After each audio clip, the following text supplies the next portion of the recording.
नमस्कार। पनवेल येथील कोण गावामध्ये ज्या गिरणी कामगारांना घरं देण्यात आली ती घरं राहण्यायोग्य नाहीत असा आरोप करत सरकारला ही घरं पुन्हा घ्या आणि आम्हाला अन्यत्र घरं द्या किंवा आमचे पैसे परत द्या असा एकंदरीत संघर्ष करणारे संतोष सावंत आपल्यासोबत आहेत। आपण त्यांच्याशी संवाद साधतो। संतोषजी नमस्कार, आपलं स्वागत आहे। नेमकं सरकारचं चाललंय काय?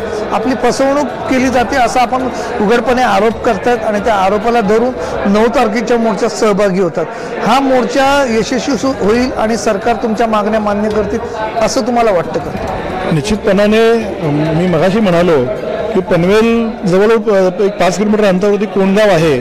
या ठिकाणी शासनाने मागच्या वेळेला 2019चा निर्णय घेतला आणि काही गिरणी कामगारांना त्या ठिकाणी घरं दिली। हा खरं तर मुंबई बाहेर MMR मध्ये घरं देण्याचा हा पायलट प्रोजेक्ट होता, परंतु शासनाने त्या ठिकाणी गिरणी कामगारांना पाठवून ही घरं देऊन मुळात फसवण्याचा प्रयत्न केलेला आहे। कारण ही 160 फुटाची 2 घरं देऊन त्या ठिकाणी 6 लाखात ही 2 घरं त्यांना देण्यात आली। परंतु आज त्या घरांची जर स्थिती आपण पाहिली तर 5 वर्षाने आम्हाला या घरांचा ताबा मिळाला, परंतु ती घरं ज्यावेळेला राहायला गेलं त्यावेळेला न राहण्याच्या स्थितीतली होती। अतिशय नादुरुस्त अशी ती घरं होती आणि त्याही घरांचा ताबा घेऊन तुम्ही राहा, आम्ही तुम्हाला ती दुरुस्त करून देतो असं आम्हाला सांगितलं होतं। आणि त्यावेळेला अशी विनंती केली होती आम्हाला की तुम्ही राहिला तर आम्ही तुमचा काही वर्षाचा मेंटेनन्स माफ करू, परंतु आम्हाला त्या घरामध्ये पाठवण्याच्या आधीच शासनाने आम्हाला मेंटेनन्सच्या नोटीस पाठवायला सुरुवात केल्या आणि 3,511 रुपये असा मेंटेनन्स, की साधारणपणे ज्या घराचा मेंटेनन्स 1000 पण असू नये अशी दुर्लभ घरं गावाकुसामध्ये आहेत, परंतु त्यांनी 3,511 भरवून आमच्याकडे तगादा लावलेला आहे। आणि त्यामुळे आम्ही सहज म्हणतोय की शासनाने मुंबईच्या बाहेर घरं देऊन आम्हाला फसवलेलं आहे।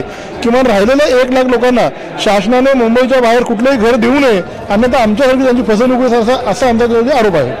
मग आता तुम्ही त्या घरांच्या बदल्यामध्ये किंवा ती घरं बदलून मुंबई परिसरामध्ये घरं घेण्यास इच्छुक आहात, मग ती पूर्तता कधीपर्यंत होईल असं तुम्हाला वाटतं? आम्ही निश्चितपणानं आता जो 14 संघटनांनी मिळून 9 तारखेला जो मोर्चा काढलेला आहे त्यांच्यासोबत आम्ही आता गेलेलो आहोत, कारण आम्हाला कळून चुकलं की आमची शासनाने फसवणूक केलेली आहे। त्यामुळे निश्चित आम्ही ह्या मागणीबरोबर आमची मागणी लावून धरणार आहोत की जर कोण पनवेलच्या लोकांना जर सुविधा देऊ शकत नसतील, त्यांचा मोठ्या पल्ल्यासाठी जर काही मेंटेनन्स माफ करू शकत नसतील तर आमची घरं त्यांनी परत घ्यावीत। आम्ही त्यांना चावी परत द्यायला तयार आहोत आणि आम्हाला मुंबईत त्यांनी घरं द्यावीत।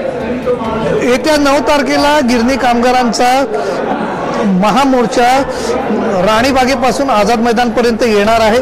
14 संघटना या मोर्चात सहभागी होणार आहेत।